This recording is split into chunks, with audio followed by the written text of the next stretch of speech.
এখন আমি আলোচনা করব রেট্রোস্পেক্টিভলি যে অতীতে কেন আমাদের এখানে স্বৈরাচারগুলো আসলো। আমি তিনজনকে এই জন্য খুব বাংলাদেশের বুদ্ধিজীবীদের সমস্যা কী, আর আমেরিকান বুদ্ধিজীবীরা কেন স্ট্রং, আমেরিকা বা ইংল্যান্ডে কেন গণতন্ত্র আজ গত 200 বছর ধরে লাগাতার গণতন্ত্র কেন, কারণ তাদের বুদ্ধিজীবীর সাথে আমাদের বুদ্ধিজীবীর পার্থক্য। আমাদের বুদ্ধিজীবীদের মধ্যে আমি তিনজনকে দায়ী করেছি মেনলি, যারা এই বাংলাদেশে হাসিনার স্বৈরতন্ত্র এবং শেখ মুজিবের স্বৈরতন্ত্রের জন্য দায়ী ছিলেন। একজন হলেন আবুল ফজল, একজন হলেন গিয়া জাফর ইকবাল, আর একজন হলেন সলিমুল্লাহ খান।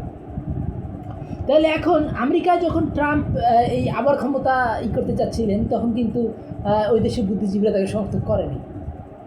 কিন্তু বাংলাদেশে এই আবুল ফজল কিন্তু শেখ মুজিবের এই যত গুম খুম এগুলোকে সমর্থন করে যাচ্ছিলেন, এই জিনিসগুলো আমাদের বুঝতে হবে। এবং আবুল ফজল দেখা যাচ্ছে তিনি আসার পরেই ভোট রিগিং, ঠিক আছে, এই জাল ভোট দেওয়া, 73 সালে এই জাল ভোট শুরু হয়ে গেছিলো।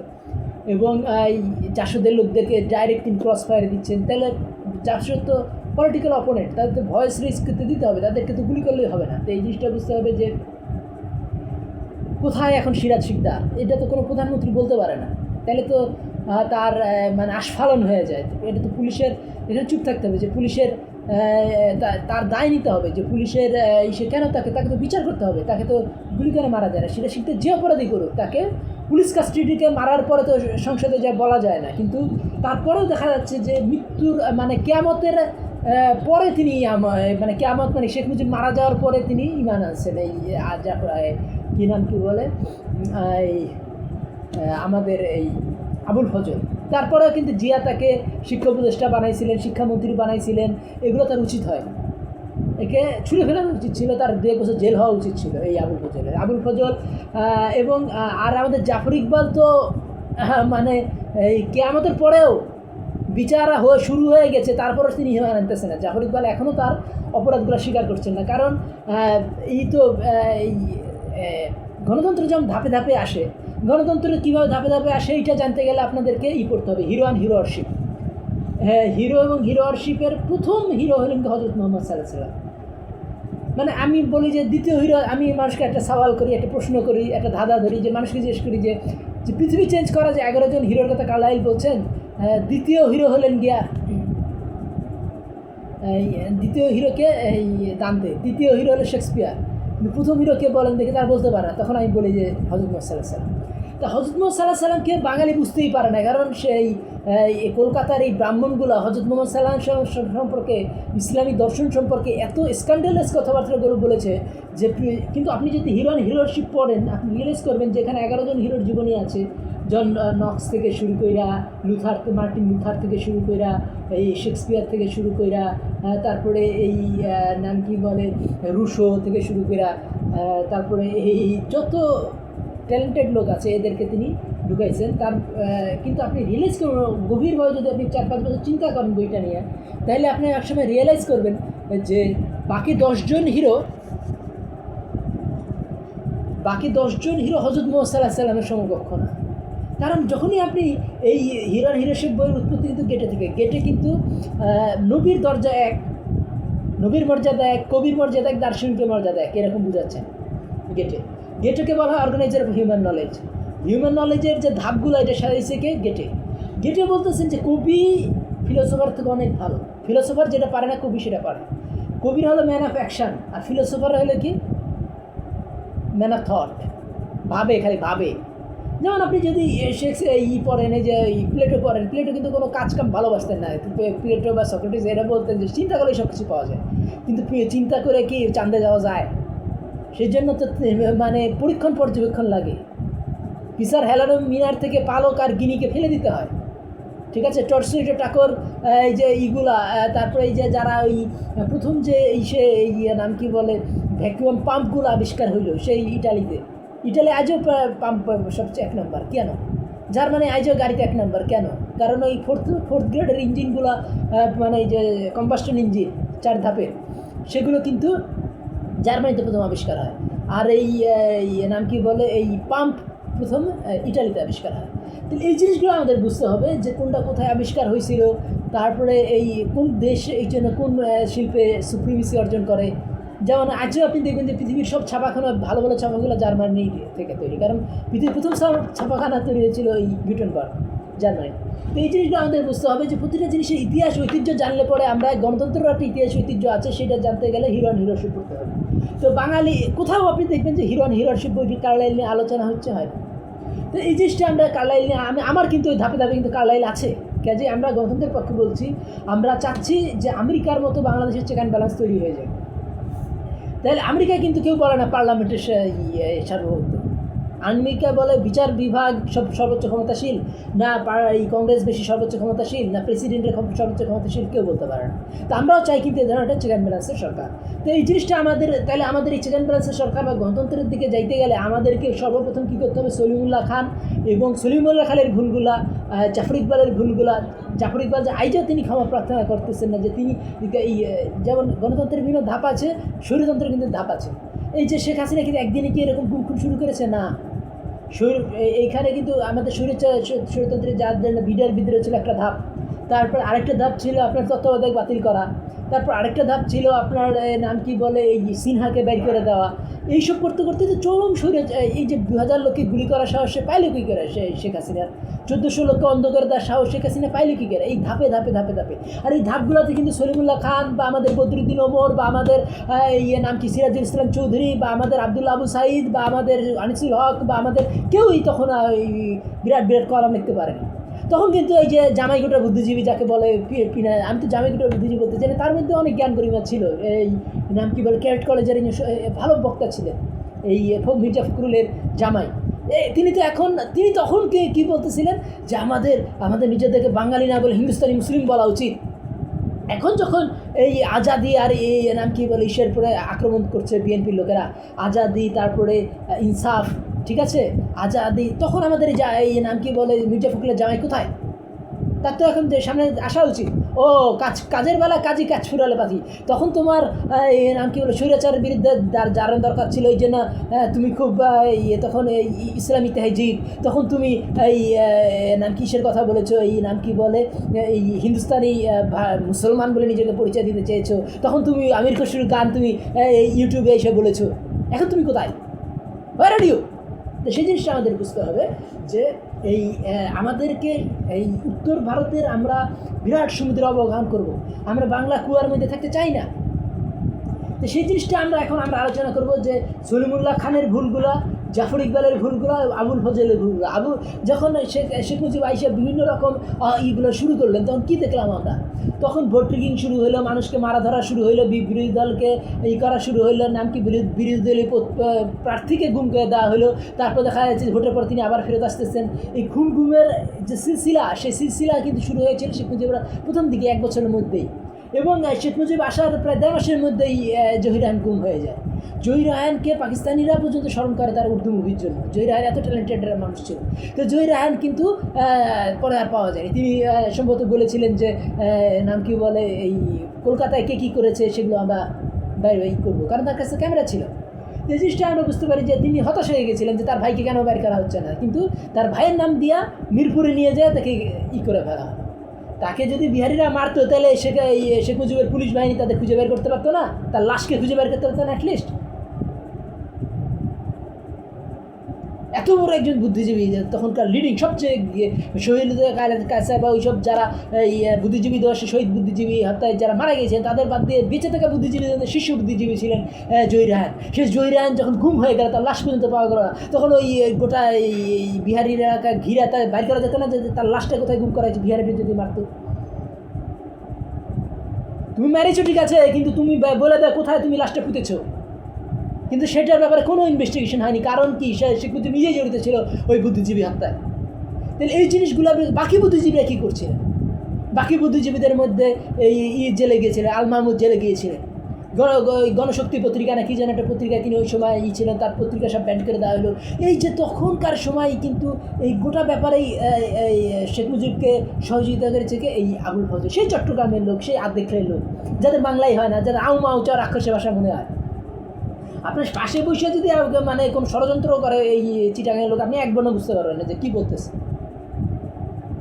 সেই চিটাগাঙের আদেকলে সেই নাম কি বলে শেখ মুজিব নিতে চেয়েছিল ফরুক আহমেদ, যাননি তার সাথে। ফরুক আহমেদ একটা ভালো কথা বলেন তার সম্পর্কে, এই তার দেশের বাড়ির লোক, এই নাম কি বলে জসিমউদ্দিন, শেখ মুজিবের দেশের বাড়ির লোক, তাকে তিনি জসিমউদ্দিনকে পুরস্কার দিতে চান, এই মীরের না এই জসিমউদ্দিন পুরস্কার। এখানে তিনি জানছেন যে তিনি মারা পড়বেন শেখ মুজিব যে পথে তিনি যাচ্ছেন, কিন্তু তারপরেও কিন্তু আমাদের আবুল ফজল সেই ফকিরের ছাও, নাম কি বলে সেই নাম কি বলে এই আদেখলে, তা কি এই যে গুণ খুন সবগুলো হচ্ছে, তারপরে তিনি শেখ মুজিবের জন্মদিনে তিনি আইসা কেক কাটতেছেন।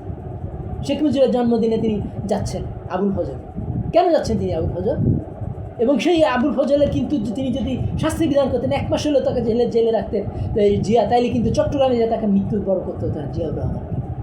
তা আমাদের এই যে এই নাম কি বলে এই সলিমুল্লাহ খানরা তখন কি করেছে, যখন এই নাম কি বলে তত্ত্বাবধায়ক বাতিল করা হয়েছে অবৈধভাবে, কোনো গণভোট দেওয়া ছাড়াই, না তত্ত্বাবধায়ক তো একটা মানে মীমাংসিত বিষয় ছিল।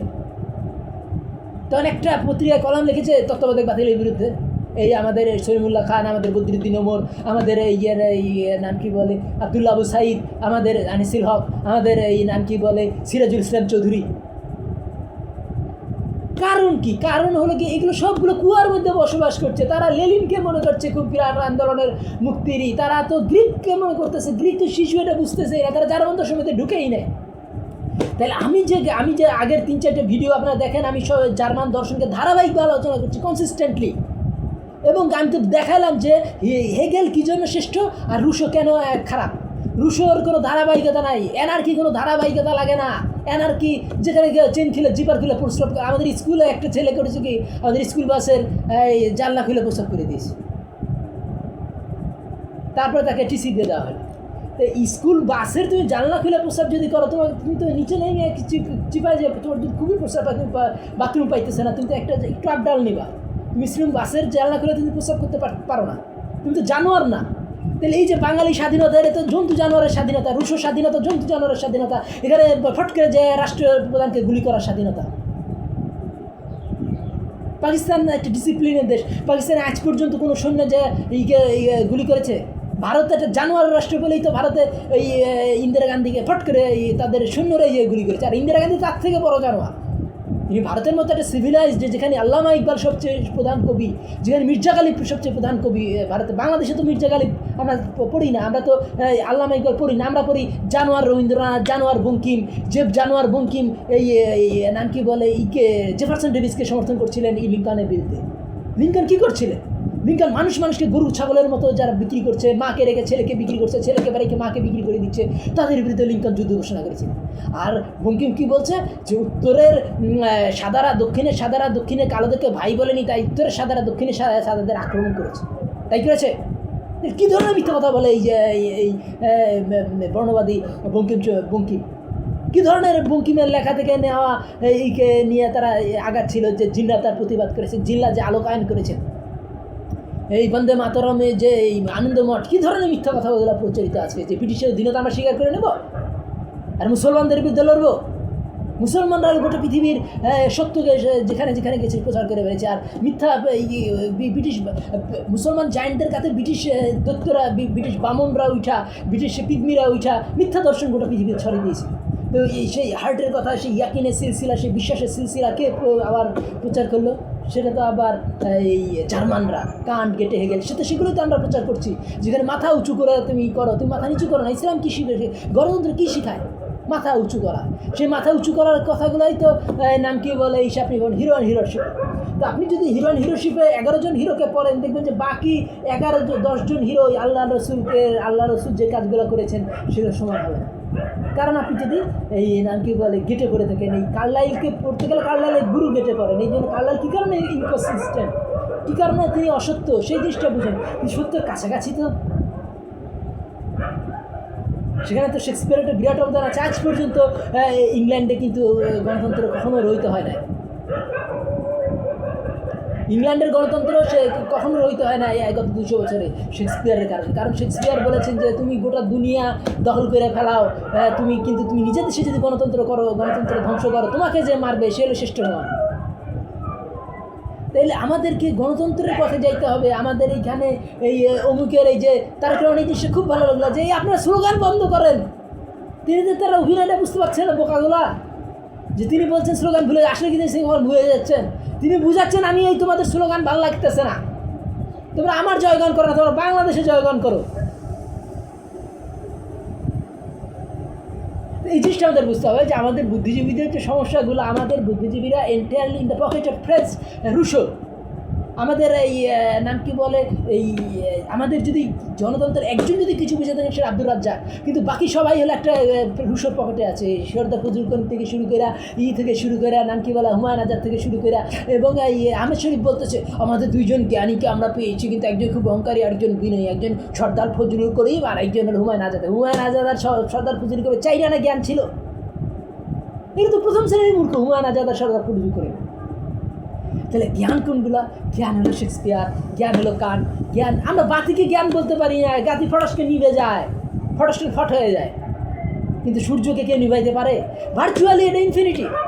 তো এই ইনফিনিটি নিয়েই তো কাজ। কান্টের কাজগুলো কি? কান্ট আর ফিক্টের কাজগুলো কি? যেমন ফিক্টে যখন এই মানে তার গবেষণা লিখতেছেন তখন ওই নাম কি বলে ইসের নাম কি বলে এই ওয়াইমারের মন্ত্রী থাকা অবস্থায় গেটে বলতেছেন যে আপনি যা করতেছেন জার্মানি চিরদিনের জন্য তার মাথা উঁচু হয়ে যাবে। তা আমরা তো মাথা উঁচুর কথাই বলতেছি, আমরা তো গণতন্ত্রের কথা বলতেছি, আমরা তো কোনো প্রধানমন্ত্রীর একচ্ছত্র পাওয়ার কথা বলতেছি না, কোনো সুপ্রিম কোর্টের বিচারপতির একচ্ছত্র পাওয়ার কথা বলতেছি না, কোনো প্রেসিডেন্টের তিনটে চেক অ্যান্ড ব্যালেন্স থাকতে হবে, একটা একটাকে রিস্ট্রেইন করবে, একটা একটাকে তার টেনে ধরবে, একটা লাগা আমার একটা হাতে থাকবে। সেটাই তো আমেরিকার গণতন্ত্র, সেটাই তো এমারসন চেয়েছিলেন, সেটাই তো টমাস জেফারসন নাম কি বলে এই যে থমাস জেফারসন, তারপরে এই নাম বেঞ্জামিন ফ্র্যাঙ্কলিন, যারা আমেরিকার যে সংবিধান যারা করেছে সেইগুলো তো পড়তে হবে। আমাদের আলী রিয়াজকে এখন পড়ে নিতে হবে। আলী রিয়াজ আমেরিকা থেকে আসলেই তো হলো না। এই যে জাফর ইকবাল তিনি আমেরিকা থেকে আসছে, তাকে অনেকে জিজ্ঞেস করছে আপনি নিশ্চয় পড়েছেন? বল পড়িনি। তো তুমি যদি দ্বিতীয় বিশ্বযুদ্ধ হয়েছিল, প্রথম বিশ্বযুদ্ধের সে ভূমিকা আছে, এত বড় দার্শনিক জার্মান দার্শনিক চূড়া, তাকে তুমি যদি না পারো, তুমি গোটা দেশকে তুমি কী নিয়ন্ত্রণ করবা? এই জাফর ইকবাল, হুমায়ুন আজাদ, এই সলিমুল্লাহ খান, এই বদরুদ্দিন ওমর, এই আনিসুল হক, এগুলোতে আমি কী করবো? এই জিনিসটা আমাদের বুঝতে হবে যে আমরা একটা গণতন্ত্রের দিকে যাচ্ছি। আমরা এই কুয়ার মধ্যে, পুকুরের মধ্যে বসে থাকবো না, আমরা সমুদ্র দরিয়ার দিকে। এই ইকবাল একটা লাইন আছে যে তু মছলি কি তারা है बसेरा कर आज़ादी शेर করে पूरा पश्चिम चकोर के दुनिया तू है शाहीन तेरा मैं हूँ शाहीन मेरा नील गुण आसमान बेकार। ইকবালের লাইন যে এই চকর পাখি পূর্ব আর পশ্চিম নিয়ে ব্যস্ত থাকে, কিন্তু আমি তো বাজ পাখি, আমার নীলগুণ আসমান, আমি চলে যাবো সেই ইংল্যান্ডে, আমি চলে যাবো জার্মান দর্শন সমালোচনা করবো, আমি সমালোচনা করবো ব্রিটিশ দর্শন, আমি সমালোচনা করবো ফ্রেঞ্চ দর্শন, আমি সমালোচনা করবো আরব দর্শন, আমি সমালোচনা করবো হিন্দুস্তানি দর্শন, আমি সমালোচনা করবো চাইনিজ দর্শনের। আমি শ্রেষ্ঠটা বাইর করবো, শ্রেষ্ঠ বিনির্মাণ করবো দরকার হলে। এটাই তো আল্লামা ইকবালের কথা। मिसर और शाम से गुजार पारों से गुजार दिन के घर चाहे दिल कुशा बाज हुस्न फरांगी का बार तायरी के बुलंदा बाज दाना दाम से गुजार। मिसर और शाम থেকে বেরো, মিশর ও সিরিয়া থেকে বেরাও, এই আরব ও সিরিয়া থেকেও বেরো, আরব ও ইরান থেকেও বেরো। যদিও পাশ্চাত্যের বসন্ত খুবই মনোলভা, হে উচ্চ ডানার পাখি, পশ্চাত্যের বসন্ত থেকেও বেরাও, গোটা পৃথিবী থেকে বেরাও। তুমি নতুন নতুন গ্রহ আবিষ্কার করো, তুমি গোটা পৃথিবীর দর্শনগুলো তুলনা করো, নতুন দর্শন তুমি বিল্ড আপ করো। সাদা চামড়া থেকে পা চাটতে থাকে রবীন্দ্রনাথের মতো। হ্যাঁ, বাঙালি যে একজন পাঞ্জাবি যখনই যায় তখন কি করে? সে চিন্তা করে এই জায়গাটা আমার দখল করা লাগবে, এই জায়গাটা আমি এখানে আসিছি। যেমন দেবের একটা মুভি আছে, আপনারা দেখতে পারেন, নামও মনে নাই। বলতেছে, দেবকে বলতেছে যে তুই কলকাতা মানে মুম্বাইতে গেছে, দেখ বাঙালি বলছে কলকাতা সে আকে তুই আঁকা মহল সামাল লেগা। কলকাতা থেকে এসে তুমি মুম্বাইয়ের মহল সামলাইতে পারবা? বাঙালি কি সব জায়গায় যে মাথা নিচু করে পাচাটা শুরু করে। রবীন্দ্রনাথের খালি মাথা নিচু করার গান, মাথা উঁচু করার গান রবীন্দ্রনাথের কোথায়? একটা দুটা গান থাকলে সেখানে ভয় দেখাইছে বেশি, সাহস কোথায়? এই যে সমস্ত সঙ্গীত গেছে ইঙ্গিত থামিয়া, কেন ইঙ্গিত থামিয়ে দেবে? তুমি নিজে গান গাইতে পারো না? নিজের গলায় সঙ্গীত নাই? ইকবাল কি বলতেছে যে যত বড় দুস্তর মরুভূমি হবে তো হুদি গান গাওয়ার জোরে জোরে, ইঙ্গিত থামিয়ে যাবে গান সঙ্গীত তো ভয় দেখাইতেছে। যদি কেউ কথা না কয় ও রে ও ভাগা, ও আবার কে হুদা হেলিজ ও ভাগা, প্রত্যেকটা মানুষ সারেন্ডি, প্রত্যেকটা মানুষের স্টার। ইকবাল বলতেছে আরে নাও জবা মুসলিম তাদা বুরভি কে তুমি ও কে আগার দুন থা তু জিসকা টুকরা হওয়া থা। মাস্টার হয়ে খালি ব্যাট মারলেই হলো, তাহলে শিখবে? তোমার পিঠ চাপড়াইতে হবে না যে তুমি হলো গিয়ে আর রেসের তাগড়া ঘোড়া, তুমি ফার্স্ট হবা? সেটা সেই রেসের তাগড়া ঘোড়া কখনো বলেছে রবীন্দ্রনাথ? তাহলে আমরা কেন রবীন্দ্রনাথের পাচা দিব? যে রবীন্দ্রনাথ ব্রিটিশের পাচাটে। তো এই জিনিসটা আমাদের বুঝতে হবে। আমি তো রবীন্দ্রনাথের কিছু কিছু কবিতা ভালো লাগছে, দুই একটা সেখানেও ভয়ের ভাগটা বেশি। এই যে একলা চলের ওখানে ভয়ের কথাই বেশি। সমস্ত সঙ্গীত গেছে ইঙ্গিতে থামিয়া, কেন রবীন্দ্রনাথের কথা মতো ইঙ্গিতে থামিয়ে তো নিজের গলা দিয়ে তুমি সঙ্গীত গাও। এই জিনিসটা আমাদের বুঝতে হবে, সাহসটা কখনো তুমি হারাবা না। তাইলে কী হবে, বাংলাদেশ তখন আমেরিকার গণতন্ত্র নিয়ে আসবে, জার্মান উদ্দীপনা নিয়ে আসবে, ব্রিটিশ ডিসিপ্লিন নিয়ে আসবে, তখন বাংলাদেশ কী হবে, পৃথিবীর শ্রেষ্ঠ একটা দেশ। তাহলে আমাদেরকে মৌলিক মার্গদর্শন করতে হবে, যেটা আমি আগের ভিডিওগুলোতে করেছি, যে মৌলিক মার্গদর্শন। শাহরুখ খানের একটা মুভি আছে, দেখতে পারেন, মুভিটার নাম হলো গিয়া এই বিল্লু বারবার, বিল্লু নাপিত, এটার নাম বিল্লু বারবার, কিন্তু আপনি যদি পড়েন এখানে একজন ফিল্ম স্টারকে বলতেছে মৌলিক মার্গদর্শন, যে জীবন পথের মৌলিক মার্গদর্শন, যিনি কি তাদের মুভির নাম। বাংলায় একটা এই মুভি আছে যার নাম জীবনের পথ। আপনি ফটকেরা কি বলে এইসব বিরুদ্ধে বলতেছেন, বিএনপির লোকেরা হঠাৎ করে শুরু করেছে বিএনপির বিরুদ্ধে, এই নাম কি বলে আজাদি, ইনকিলাব আর ইনসাফের বিরুদ্ধে। বাংলায় একটা মুভি দেখেন যে মুভির নাম হলো গিয়ে আন বা প্রেস্টিজ। আন মানেও তো জানে না অনেক বাঙালি, আন আর অনার মানে প্রেস্টিজ। অনার একেবারে উর্দু শব্দ অনার, আর ইংলিশ শব্দ অনার। এই যে আর্য প্রভাব এই উর্দুর উপরে যে প্রচণ্ডভাবে, ইরানে তো এইটা আর্য প্রভাব আরও বিশুদ্ধভাবে রক্ষিত হয়েছে, সংস্কৃত হচ্ছে, এই জিনিসগুলো আমরা অনেকেই বুঝি না। তো এই ইরানিকে আমরা খারাপ মনে করতেছি, আর এই ব্রিটিশ জার্মান যে দর্শনকে আমরা খারাপ মনে করতেছি, স্পেশালি জার্মান দর্শনকে। কলকাতাকে তো আমাদের ফলো করার দরকার নেই। তো এই জিনিসটা আমাদের বুঝতে হবে যে আমরা আবুল ফজল, জাফর ইকবাল এবং সলিমুল্লাহ খান, এই তিন মূর্খকে আমরা ফলো করবো না। এবং ওই যে বলছে যে মাফ করে নিন না, মাফ চাওয়ার দরকার নাই। তুমি যদি জাতির নেতা হইতে চাও, তোমাকে অনেক জ্ঞান তোমাকে রাখতে হবে। এই লাকা মাকা ফাঁকা ছোট্ট একটা অনুবীক্ষণ যন্ত্রের মধ্যে আমরা আটকে যাবো না। আমরা ওই আমরা সেই সূর্যের সামনে আসবো, আমরা বাতি, লাকা একটা বাতি ফটকে নিয়ে যাবে। ওয়াল্টার বেঞ্জামিন, এডওয়ার্ড সাইড, এদের রেডিক্যাল পাগল ছাগলগুলো এগুলো। মার্কস একটা রেডিক্যাল লোক, নিটশো একটা রেডিক্যাল লোক। নিটশের তো আমি সূর্য কখনোই বলিনি, নিটশের দর্শন অনেক কিছু শিকার আছে। মার্কস আর নিটশে ছিল দা কুমড়ার সম্পর্ক। মার্কস বলতেন before god we are equal but god is dead so we are not equal, মানে এই বলতেন সবাই সমান। এই মার্কস বলতেন, আর নিটশে বলতেন before god we are equal god is dead so we are not equal, যে এই গড এখন মারা গেছে, গডের সামনে আমরা সবাই সমান, গড মারা গেছে, এখন আমরা সমান না। তো এই কথাটাই কিন্তু আবার একটু ঘুরিয়ে বলতেন, আমাদের নাম কি বলে, এই লোকটার নাম হলো গিয়া এই লাস্কি, হ্যারাল্ড লাস্কি বলতেন যে একজন প্রফেসরের বেতন আর একজন দিনমজুরের বেতন সমান হওয়া উচিত না। একটা প্রফেসরকে 20 বছর পড়াশোনা করে একজন প্রফেসর হয়, 20 বছর সে কামাই করতে পারে না, 20 বছর দিন রাত টেবিলে বইয়ের উপর বই পড়ে যায়। আর এই প্রথম দিন জয়েন করার সাথে সাথে রিক্সাওয়ালার পয়সা ইনকাম করা শুরু করে, তাহলে প্রফেসরের মর্যাদা রিক্সাওয়ালা বা দারোয়ান থেকে বেশি দিতে হবে না? তাহলে লাস্কি কি বুঝে আমাদের হুমায়ুন আজাদ? লাস্কি কি বুঝে আমাদের সলিমুল্লাহ খান? লাস্কি পড়েছে, তার লিবার্টি বইটা পড়েছে, বইগুলো তো পড়তে হবে। তো এই জিনিসগুলো আমরা বুঝতে হবে যে এই আমরা ইমোশনাল হব না। ইকবালে তো কথাই আছে যে কান্না যতই হোক না করুন, জবৈশিকতা আছে, কান্না যতই হোক না, আল্লাহ মানে খুবই কান্নাকাটি করতেছে, এই নাম কি করে শিকোয়াতে, তো জবৈশিকতা আল্লামা ইকবাল খোদার মধ্যে বলাইতেছেন যে কান্না যতই হোক না করুন, থাকা চাই কিছু যুক্তিতা, যে তুমি শুধু কান্দলেই হলো না, কিন্তু এই রুশোর মধ্যে কান্নাকাটি বেউ বেউ ছাড়া কিছুই নেই। তাহলে রুশো বুঝতে কোনো আপনার ঋষি হলো গিয়ে এই জঙ্গলের জন্তুর মতো মানুষকে ট্রিট করেছেন, জঙ্গলের জন্তুর মতোই তো এই নাম কি বলে লেনিন এবং স্টালিন মানুষের প্রতিটা। আপনি যদি ইরানে যান, আপনি যদি চায়নায় যান, আপনার ইউটিউব ভিডিও আমি আপলোড করি, ইউটিউব আপনি দেখতে পাবেন চায়নাতে, ইরান থেকে। কিন্তু আমেরিকার প্রতিটা ভিডিও তো আমরা এখানে দেখতে পাই, আমাদের প্রতিটা ভিডিও আমেরিকানরা দেখতে পায়, জার্মানরা দেখতে পায়, এই পাকিস্তানিরা দেখতে পায়, ভারতীয়রা দেখতে পায়। তো এইটা হলো মহাসমুদ্র। তুমি যদি ওই জ্ঞানীগুণী হও, তুমি মহাসমুদ্রে বিরাজ করো। ইকবালের সুস্পষ্ট ঘোষণা যে তুমি মাছের মতো, তুমি এই পুরা দুনিয়াকে তুমি নিজের ইসের মতোই করো। তো এখন আমরা একটা নাম কি বলে, এই জন্য সলিমুল্লাহ খান কিন্তু এই লাকা মাকা ফাঁকা দিয়ে আমাদের চলবে না, ওয়াল্টার বেঞ্জামিন, এডওয়ার্ড সাইড দিয়ে আমাদের চলবে না, ফ্রান্স ফানন দিয়ে আমাদের চলবে না।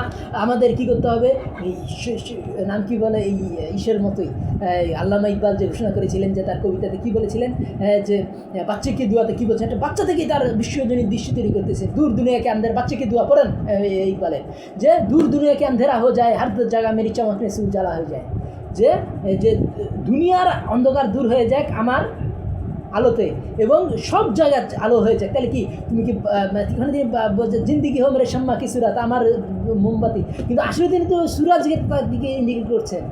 যে একটা গোটা দুনিয়ার আন্ধেরা কি শুধু একটা বাতি দিয়ে যাবে? সুরজ হয়ে ওঠো। বারবার আল্লামা ইকবাল বলছেন যে নাম কি বলে, যাহা মে আহলে ইমান সুরাতে সিরাজ জিতা, একবার আল্লামা ইকবালের লাইন, ইধার ডুবে উধার নেকে উধার ডুবে ইধার ডুবে। কিন্তু সেই অনেকে পাকিস্তানিরা এরা বুঝতেছেনই না যে ইসলাম কতখানি সিস্টেম্যাটিকভাবে জার্মানরা আবিষ্কার করেছিল। সেখানে একজন না, সেখানে তিনজন লেগেছে ইসলামের শ্রেষ্ঠত্ব প্রতিষ্ঠা করতে। একজন কান, একজন কেটে, আরেকজন ভেঙে। কিন্তু আমাদের এরা কি পড়াশোনা করে? আমাদের এই বদরুদ্দিন ওমর, আমাদের এই সিরাজুল ইসলাম চৌধুরী, আমাদের এই আখতারুজ্জামান ইলিয়াস, আমাদের এই হুমায়ুন আহমেদ, আমাদের এই নাম কি বলে শওকত ওসমান, আমাদের এই যারা মিথ্যাবাদী, এরা তো পড়াশোনা করেছে। তারপরে কিছু মিথ্যাবাদী নাম করি যে এরা পড়েছে, কান্ট, গেটে, হেগেল পড়েছেন, কিন্তু সে জার্মান শ্রেষ্ঠত্ব স্বীকার করেছেন আমাদের রবীন্দ্রনাথ ঠাকুর, আমাদের এই বঙ্কিমচন্দ্র চট্টোপাধ্যায়, আমাদের এই প্রমোদ চৌধুরী। তাহলে আমরা একদিকে হিপোক্রেট, মিথ্যাবাদী জ্ঞানীদের মধ্যে আছি বাঙালি, আর আরেকটার দিকে আছি যারা পড়াশোনাই করেনি, পুয়ার ব্যাংক, কতগুলো নাম কি বলে আখতারুজ্জামান ইলিয়াস, আমাদের এই নাম কি বলে হুমায়ুন আহমেদ, আমাদের এই নাম কি শওকত ওসমান, আমাদের এই নাম কি বলে সৈয়দ ওয়ালিউল্লাহ, আমাদের এই নাম কি বলে ইসমাইল হোসেন সিরাজি, আমাদের এই নাম কি বলে এই বেগম রোকেয়া থেকে শুরু করে, এরা তো কেউ যার মধ্যে পড়ে দেখেনি সেভাবে। আমাদের এই নাম কি বলে এই বর্তমানে এই যারা ছিল এই আনিসুজ্জামান, তারপরে এই যে মারা গেলেন এই নাম কি বলে এই বদরুদ্দিন ওমর, তারপরে আমাদের এই নাম কি বলে এই সলিমুল্লাহ খান যিনি বেঁচে আছেন, তারপরে আরেকজন হলেন গিয়া এই আনিসুল হক।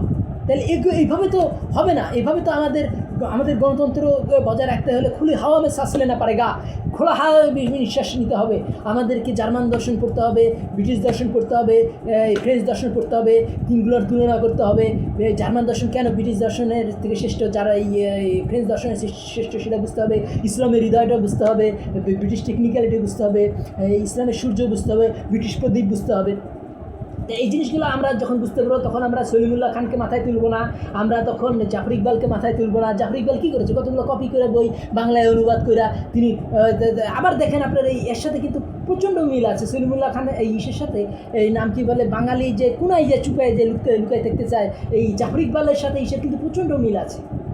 এই জাফর ইকবাল যেমন গোড়া তাল দিয়ে গেছেন শেখ মুজিবকে সবংশে মৃত্যুর আগ পর্যন্ত জাফর ইকবালের হচ্ছে এই লোকটার নাম হলো গিয়ে আবুল ফজল।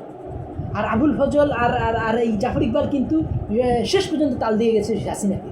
এবং এই নাম কি বলে এই দুজনের মধ্যে একটা জিনিসে মিল আছে, যে পিএইচডি ছিল না, যে এই নাম কি বলে তিনি মানে খুবই অভিজ্ঞ ছিলেন, এবং তিনি ব্যাচেলার থেকে মাস্টার্স করতে 12 বছর লেগে গেছে। 12 বছর তিনি চাকরি বিক্রি করে, মানে পয়সা ছিল না তারা এই আবুল ফজল হাতে। তা আবুল ফজল যে মানে মাস্টার্স করেছেন পরে, অনেক বছর পরে মাস্টার্স করেছেন। এইরকম অহৈ পরিবারের লোক ছিলেন এই আবুল ফজল। আর এই জাফর ইকবাল তো দুজনের মধ্যে একটা জিনিসের প্রচণ্ড মিল আছে জাফর ইকবাল আর আবুল ফজলের মধ্যে। সেই জিনিসটা খেয়াল করেন, দুজনেই কিন্তু কেন্দ্রে যাইতে যায় না, চুপায় যাইয়া। যেমন এই তাকে তো প্রস্তাব দিয়েছিল মন্ত্রী হওয়ার, ঢাকা ইউনিভার্সিটি ভাইস চ্যান্সেলার। তিনি ঢাকা ইউনিভার্সিটি ভাইস চ্যান্সেলার হন, তিনি ভাইস চ্যান্সেলার যে চিটাগাং ইউনিভার্সিটি ভাইস চ্যান্সেলার হয়েছিলেন শেখ মুজিব। এবং তাকে যেমন পদত্যাগ করে, যেমন আমাদের নিয়াজ বারবার পদত্যাগ করে দিয়ে যাচ্ছেন, এটা হলো গার্ডস নিয়ে পদত্যাগ করেও দিয়েছেন ঢাকা ইউনিভার্সিটি। তো আমি একজন প্রফেসর হিসাবে অনেক নাম করা ওই প্রেসিডেন্ট হয় কি ভাইস চ্যান্সেলার হওয়ার থেকে, ঢাকা ইউনিভার্সিটি ভাইস চ্যান্সেলার হওয়ার থেকে আমার ওই একজন অধ্যাপক অনেক সৌন্দর্যের ব্যাপার, অনেক বেশি মানে কৃতিত্বপূর্ণ। তাহলে এই নিয়াজ যেরকম সে পদত্যাগ করতে পারতেন না, এই যে না আমি তোমার আন্ডারে, অথচ এই আবুল ফজল তিনি কী করছিলেন কি, তার একটা গুজব এসেছিল সৈয়দ আলী হাসানকে যে বলছে যে তোমাকে তো সরাই দিবে, পরে মানে সরাবে না এরকম। তখন তিনি সেকে কী বলছেন, আমাকে সরাই দিবেন? হ্যাঁ, আমি আপনার কি 6 দফায় হেল্প করিনি? মানে পারস্পরিক পিঠ চুলকানোর ধান্দালির কথা বলতেছেন আবুল ফজল।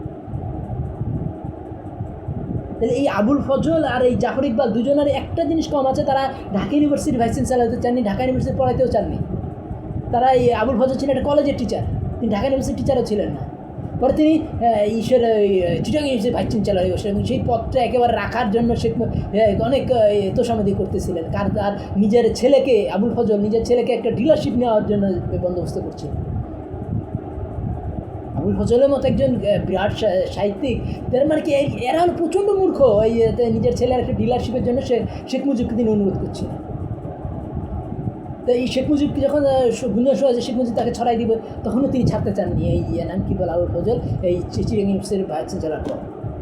তাহলে এই আবুল ফজল বলি আর এই জাফর ইকবাল বলি, এই দুজনের মধ্যে একটা জিনিসের মিল আছে, তারা ওই দূরে যাইয়া তিনি নাম কি বলে ঢাকা ইউনিভার্সিটি পৌঁছাতে চাননি, তিনি পৌঁছাতে হয়েছেন একজন জাফর ইকবাল প্রফেসর হয়েছেন সিলেটের শাস্ত্রে যাইয়া, যেখানে মানুষের কথাবার্তাই ঠিক নেই। সিলেট একটা মূর্খ শহর, আপনি ওখানে বাংলাদেশে যদি 8টা বিভাগ নেন, 8টা বিভাগের সবচেয়ে মূর্খ হলো সিলেটের লোক, সেইখানে যায় তিনি ওই শান্তি পাইছিলেন, সেখানে তিনি পড়াইতেন আমাদের জাফর ইকবাল। আর এই হলো গিয়া এই ঢাকা ইউনিভার্সিটি ভাইস চ্যান্সেলর হওয়ার সাহস পাননি এই কলেজের টিচার, এই নাম কি বলে লোকটার নাম হলো গিয়া এই আবুল ফজল, তিনি এই চিটাগাং ইউনিভার্সিটি ভাইস চ্যান্সেলর হয়েছিলেন। তুমি ঢাকা ইউনিভার্সিটি ভাইস চ্যান্সেলর হও, তোমার যদি এত কেদারি থাকে, তোমার এত যোগ্যতা থাকে, তাহলে তোমাকে আমাদের প্রকৃত জ্ঞানী দরকার। আমরা চিপা গলির মধ্যে যেতে যাচ্ছি না। তো এখন আমরা এই অনেক কথা বলে ফেললাম একটা কবিতা দ্বারা, সেটা এই সেলিম জাভেদকে আমি বারবার বলেছি, এরা ভারতরত্ন পাওয়ার উপযুক্ত, এবং এই সেলিম জাভেদেরই জুটির যারা এই সেই সেলিম জাভেদ জুটির জাভেদ আক্তারের একটা কবিতা দিয়া আমি শেষ করবো আমার বক্তৃতা। তাইলে আপনারা বুঝবেন যে কেন আমরা উর্দুকে ভুলবো না, আমরা হিন্দিকে ভুলবো না, আমরা তামিল তেলুগুকে ভুলবো না, আমরা জার্মানকে ভুলবো না, আমরা এই জাপানি ভাষাকে ভুলবো না, আমরা ইংরেজিকে ভুলবো না। পৃথিবীর শেক্সপিয়ার যেটা বলছেন যে ওয়ার্ল্ড ইজ মাই ওয়েস্টার, গোটা পৃথিবীর যে ইটাকে আমরা নিয়ে আসবো, গোটা পৃথিবী আমাদের ঝিনুক, সেখান থেকে মুক্তা নিয়ে এসে সেই মুক্তার গল্পটা আমরা পাবো এই কবিতায়। यकीन का अगर कोई नहीं है सिलसिला, यकीन का अगर कोई नहीं है सिलसिला रहा, স্বীকার कीजिए कि कोई गिला ना रहा। বিশ্বাসের যদি কোনো ধারাবাহিকতা না থাকে, তাহলে কি হবে যে এটা তুমি স্বীকার করো যে কোনো অভিযোগেরও কিছু নাই। না হিজার হ্যাঁ না ওয়াসাল হ্যাঁ, इसको कोई क्या कहे, फूल है पगर पत्तों में मगर खिला नहीं है। শাখো মে ফুল হ্যাঁ মগর খিলা নেই, এই শাখে কি আছে, ফুল আছে, কিন্তু ফুলটা ফুটে আছে, মরা ফুল গাছে ঝুলছে, এটা থাকাতে না থাকা এই গাছটা সুন্দর। समझ लिया है हमने शराब खाने को दरिया, शराबকে একটা পুকুরকে আমি মনে করেছি সমুদ্র। परसुकुन था उस फारिब खाना में, এই যে ধোকার যে জায়গা, যে পুকুরটা একটা ধোকারখানা, বাংলাদেশে একটা ধোকারখানা। पर सुकून था যে समझ लिया था हमने शराब खाने के शराब को दरिया, আমরা পুকুরকে মনে করেছি একটা দরিয়া। पर सुकून था যে একটা মনের মধ্যে শান্তি ছিল, উস ফারেব খানে में, ওই ধোকার জায়গাটায় আমরা একটা সুকুন ছিল, একটা শান্তি ছিল।